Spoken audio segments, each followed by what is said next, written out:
Innal hamdalillah nahmaduhu wa nasta'inuhu wa nastaghfiruh wa na'udzu billahi min shururi anfusina wa min sayyiati a'malina.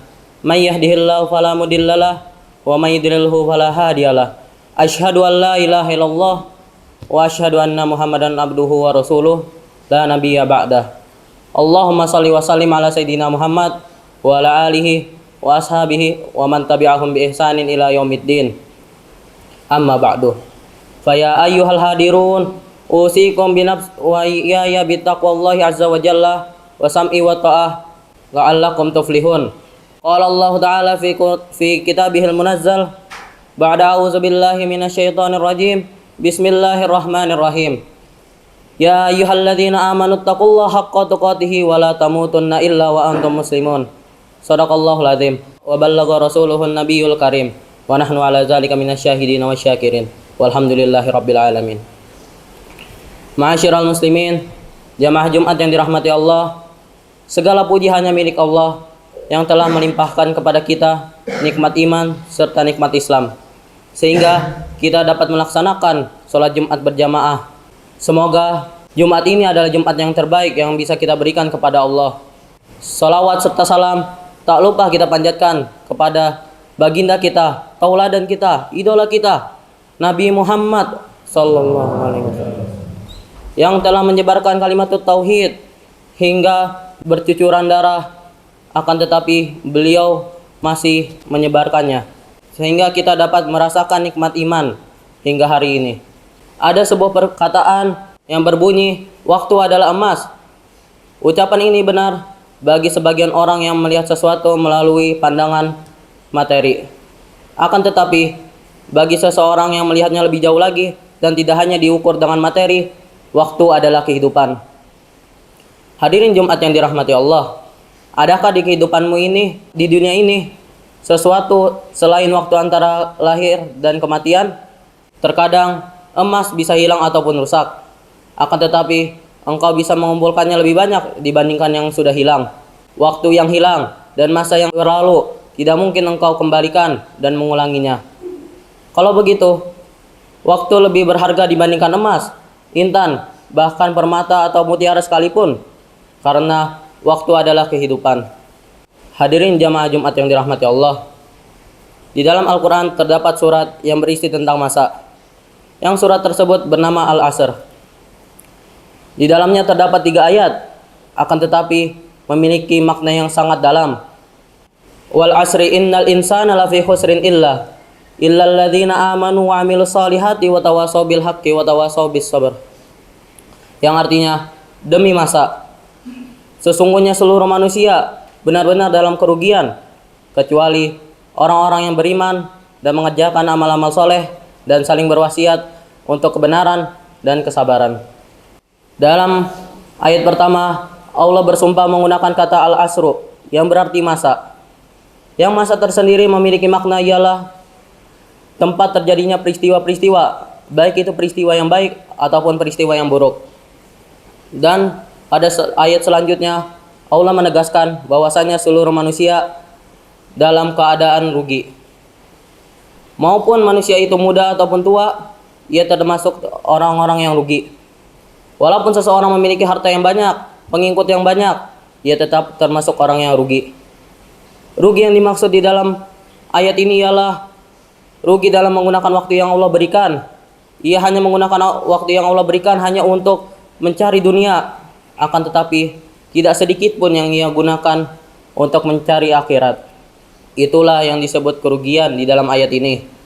Pada ayat selanjutnya Allah mengecualikan orang-orang yang tidak rugi, yaitu orang-orang yang memiliki empat sifat. Apa saja 4 sifat tersebut? Sifat yang pertama ialah beriman. Apa itu iman? Seperti apa-apa yang disabdakan Nabi SAW, al-imanu an tu'mina billah wa malaikatihi wa kutubihi wa rusulihi wal yaumil akhir wa tu'mina bil qadari khairihi wa syarrihi. Yang artinya, iman ialah engkau beriman kepada Allah dan malaikat-malaikatnya, dan kepada kitab-kitabnya, dan kepada rasul-rasulnya, dan kepada hari akhir, serta engkau beriman kepada takdir yang baik maupun yang buruk. Maka tidak cukup jika kita hanya beriman kepada malaikat-malaikat Allah, akan tetapi kita harus beriman kepada Allah dan malaikat-malaikatnya dan kitab-kitabnya dan rasul-rasulnya dan hari akhir beserta seluruh takdir yang baik maupun yang buruk. Dan adapun sifat yang kedua ialah mengerjakan amal soleh. Mengerjakan amal soleh mencakup 3 poin besar. Yang pertama, mengerjakan apa-apa yang diwajibkan Allah dan Rasulnya, seperti sholat 5 waktu dan puasa di bulan Ramadan. Dan adapun poin yang kedua adalah menjauhi apa-apa yang dilarang Allah dan Rasulnya, seperti larangan untuk mendekati zina.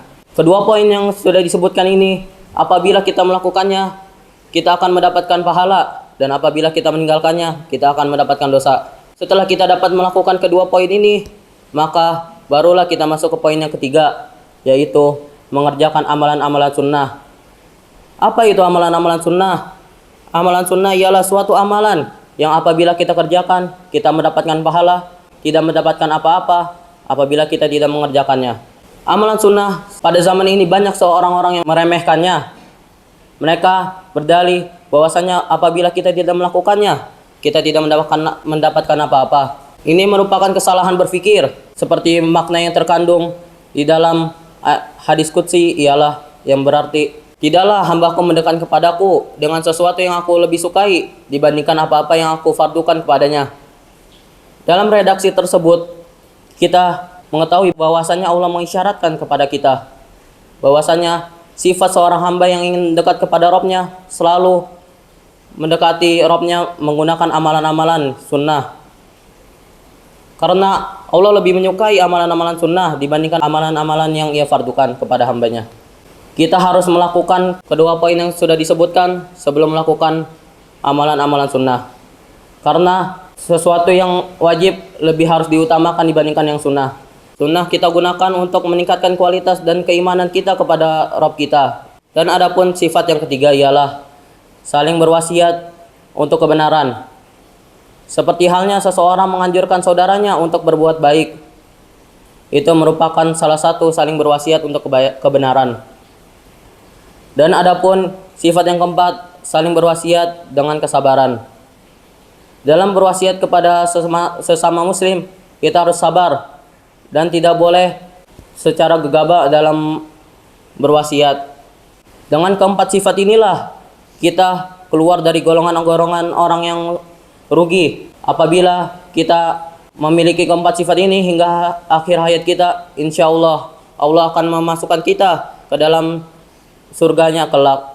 Amin amin ya rabbal alamin. Apabila kita masih dalam golongan orang-orang yang rugi, maka bisa dipastikan Allah akan memasukkan kita ke dalam neraka. Nauzubillah min dzalik. Dan adapun salah satu sifat ahli-ahli neraka ialah tidak menggunakan apa-apa yang telah Allah berikan ketika di dunia. Seperti apa-apa yang tertera di Quran, Allah berfirman, "Walaqad zara'na jahannama katsiran minal jinni wal ins, lahum qulubun la yafqahuna biha, wa lahum a'yunun la yubsiruna biha, wa lahum adhanun la yasma'una biha. Ulaika kal an'ami bal hum adall, wa ulaika humul ghafilun." Yang artinya, sungguh kami telah memenuhi neraka jahanam kebanyakan dari golongan jin dan manusia. Mereka memiliki hati, akan tetapi mereka tidak menggunakannya untuk memahami. Dan mereka memiliki penglihatan, akan tetapi mereka tidak menggunakannya untuk melihat. Dan mereka memiliki pendengaran, akan tetapi mereka tidak menggunakannya untuk mendengar. Mereka itulah seperti binatang ternak, bahkan lebih sesat.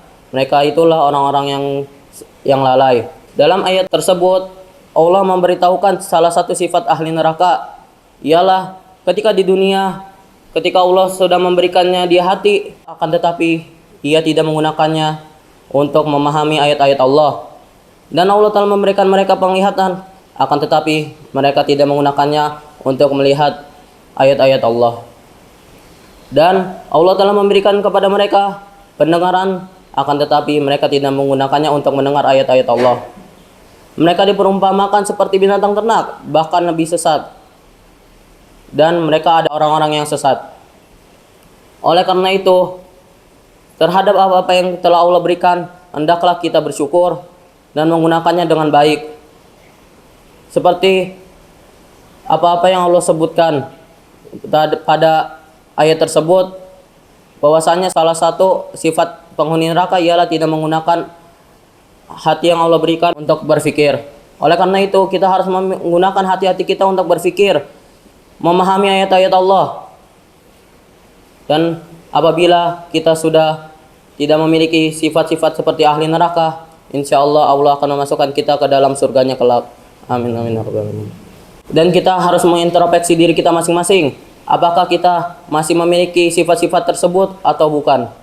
Barakallahu li wa lakum bima fihi minal ayati wa zikril hakim wa nafa'ani wa iyyakum bima fihi minal ayati wa zikril hakim. Aqulu qawli hadza fastaghfiruhu innahu huwal ghafurur rahim.